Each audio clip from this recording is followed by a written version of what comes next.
Itàlia, a Roma, va parlar de fòrum. Això és un fòrum. Nosaltres, quan parlem d'un fòrum, parlem ja una cosa, un debat, una cosa d'aquest tipus. Bé, a mi, encara que ja heu vist que, evidentment, el futbol i aquest esport retransmet majoritàriament té aquest element de tancar els individus a casa de cadascú i que no surti, sí que té algun moment d'explosió que, per exemple, pot passar avui, que és sortir al carrer, reivindicar el carrer i fer alguna cosa semblant al que fem nosaltres ara. Home, jo penso que hi ha diferències apreciables, però voldria dir que també és una oportunitat per nosaltres, perquè ja va bé que la gent surti de casa, que no es quedi allí, que no ho vegi tot a través de la televisió o el que sigui, i que s'adoni compte que les places són per a celebrar coses, per trobar-se allí, per aquest tipus de coses. De fet, pot ser que passi aquí davant algo semblant al que estem fent nosaltres ara aquí. La gent hi va per un cert entusiasme, per una certa idea, professor, Universitat de Barcelona. Tot això canvia, però llavors us diria, potser val la pena que no perdem l'oportunitat de captar aquella gent perquè vingui aquí. Jo avui li donaria una oportunitat, perquè el dia següent, i ara podem començar el debat perquè veig que algun no, el dia següent no els tindrem al nostre lloc, els tindrem tancadets a casa, amb el televisor connectat. Jo he intentat parlar mai amb algú que té el televisor gros allí amb la música molt forta i tot això, és pràcticament impossible. Tenir-los al carrer pot ser una oportunitat. Portar-los a la plaça Catalunya, portar-los a l'acampada de Barcelona, o on sigui, és una petita oportunitat. Jo diria d'aprofitar-la, i com a mínim que no acabi amb un enfrontament. Per què? Perquè jo diria que en altres moments serà pitjor.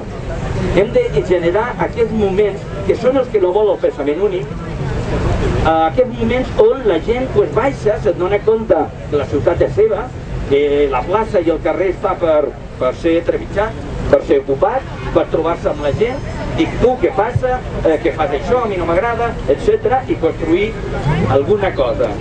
Jo diria que és una oportunitat. Ara bé, s'ha de fer. La gràcia és aquesta, que la plaça torna a ser dels ciutadans. Fixeu-vos una cosa, l'esport retransmès televisivament mai no té cap crítica. Quan hi ha un moment de celebració i la gent surt al carrer, ja hi ha molta gent que se sent molt incòmoda. A vegades podem entendre per què, perquè hi ha una destrucció, però noteu que ja hi ha problemes abans que hi hagi l'inconvenient. És a dir, actua el mateix prejudici que actua amb aquesta assemblea, amb aquest acte, que és que aquella gent que fan allí no busquen cap cosa, cap interès privat, no busquen, no s'ho passen tan divertit perquè fa calor, a mi em fa calor horrible, llavors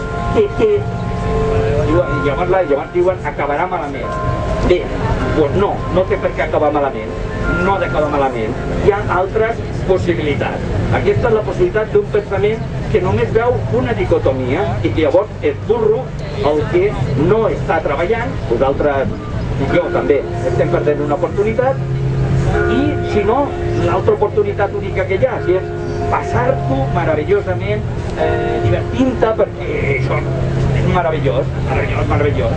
No s'entén per què, es queda cara tonto, però és molt meravellós. Doncs aquí no estem ni rient, ni traient res, però penso que té un valor. I en tot cas, el que sí que li manca el lloc, li manca el sentit. La pregunta, penseu, que segur que us ha passat, quan expliqueu què heu estat fent. No sé si... jo diria que ja m'ho fet parlar massa, no era tampoc el meu objectiu. Després puc passar el micro. A veure, com ho veieu? Joan, vols el micro?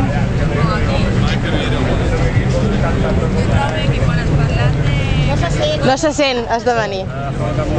Cuidado.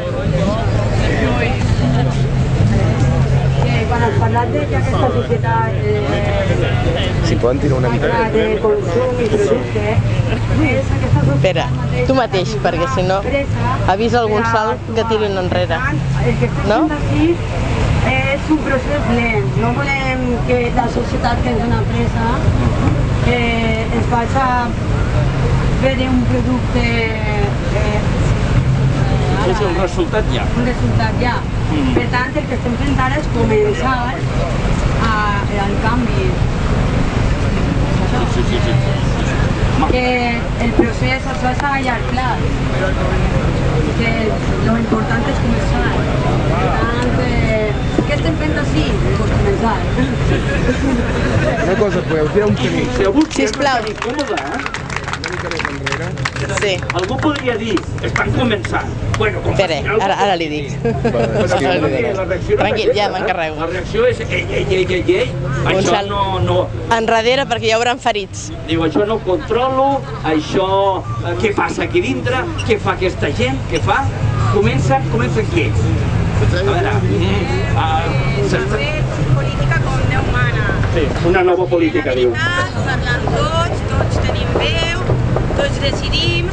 Això a Grècia és de Llàgora i a Roma eren al fòrum, és a dir, fer política, però una política que no estigui expropiada. Gonçal Mayos, professor de filosofia a la Universitat de Barcelona. Gonçal Mayos. Sí, entreu... La gente me pregunta. Vale, sí, poden entrar a internet i sortirà a la seva web. És que no estem recolzats per aquest govern i això ens impedeix també anar avant. Però bé, estem tots així.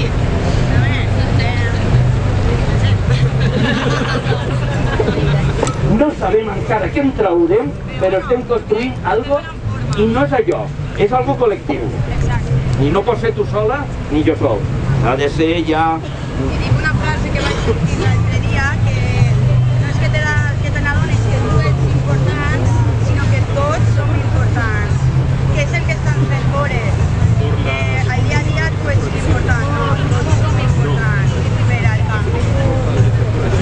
No, i les maneres diuen, és important quan estàs al lloc de treball, corrent, o consumint el lloc oportú, generant diner, no? Sí.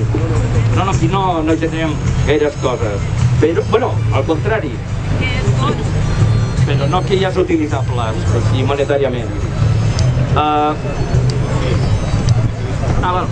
Veig o...? Ui, que vinguin, perquè si no, no... I tu tira enrere. Ha de venir, és que si no hi ha perill de mal cable. Sí. Més que res, un debat, perquè a entendre una concepció de salinació... El micro. Vale. Pues no estem admitint que va haver una ciència prèvia, perquè possiblement no existeix mai.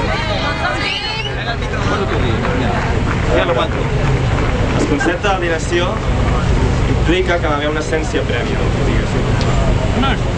Diguéssim, o sigui, Guy Debord, per exemple, diu... Així, mira, que no estigui... Guy Debord deia que hi havia una essència prèvia i que els mercats, les capitals, el sistema l'eliminava, o sigui, que creava una realitat alterna.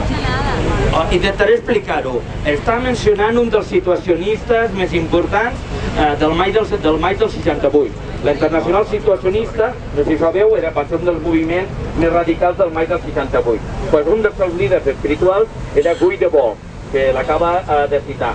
El plantejament que em sembla reconèixer del company és que l'alienació pressuposa que amaga una realitat prèvia, una essència prèvia. Això és un problema? Sí, és un problema perquè admetem que hi ha una essència prèvia però que no l'hem viscut mai. Cuidado! Us ho he dit, heu de tirar enrere. Una prèvia que no ha existit mai. O sigui, el que estic dient és que el propi rebuig en el sistema entra dintre el sistema.